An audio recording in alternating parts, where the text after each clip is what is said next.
Hey there, my name is Adwoa, and I'm so excited to have you back here with me for today's video. Today's topic is about what you do and how you handle when your peer suddenly becomes your boss.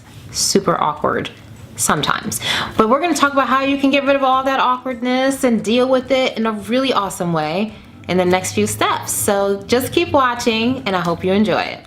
So the first thing that's really important to do is to recognize that regardless of whether you had this really awesome relationship with your peer before or this really crappy one, things are going to change. So just embrace the fact that the relationship is probably gonna look a little bit different. So just go ahead and try to squash all of the potential for awkwardness right off the bat by proactively congratulating this peer and really stating in a very genuine way that you're really looking forward to working with them in this new role. Now, once you've gone ahead and proactively tried to squash the initial awkwardness, you really do need to have a more focused conversation on how you two will operate together.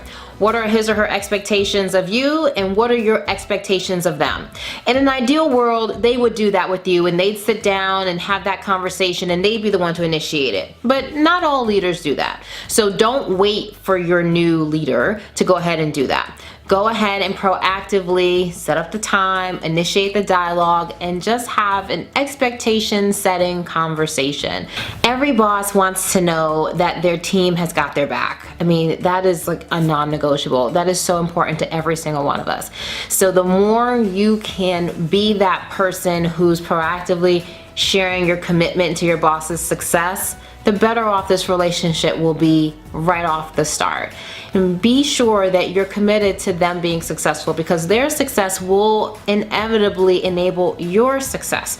So really be genuine about that and offer up support, offer up ideas, help that person make decisions that are going to benefit the whole team and benefit their development, because in the end it's still benefiting you as well because you're getting additional access, you're getting additional development, you're getting additional insight in how you coach up and manage up to a leader, which honestly is a skill set that can benefit you in any role you have for the rest of your career. Now, you may have a situation where this peer of yours was someone that you had some serious beef with and now they're your boss and maybe you're kind of scared.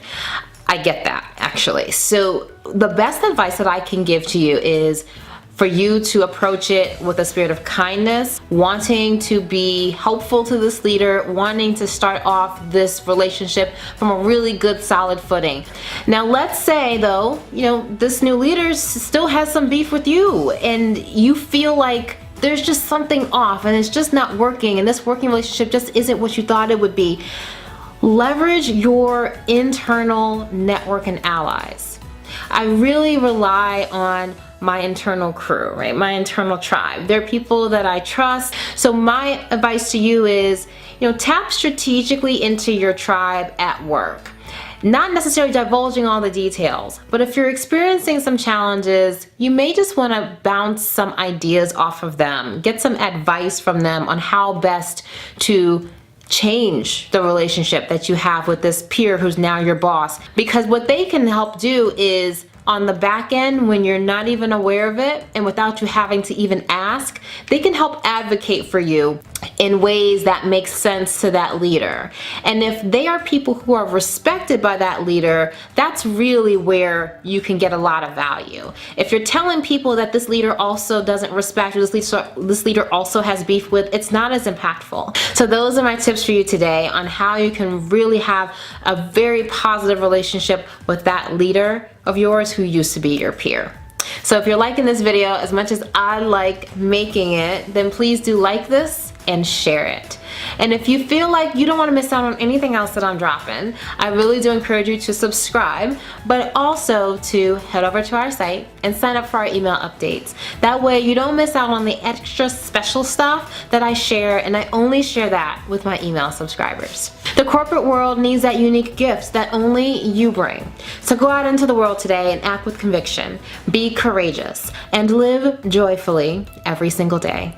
Thank you so much for stopping by, and I cannot wait to see you again at next week's episode.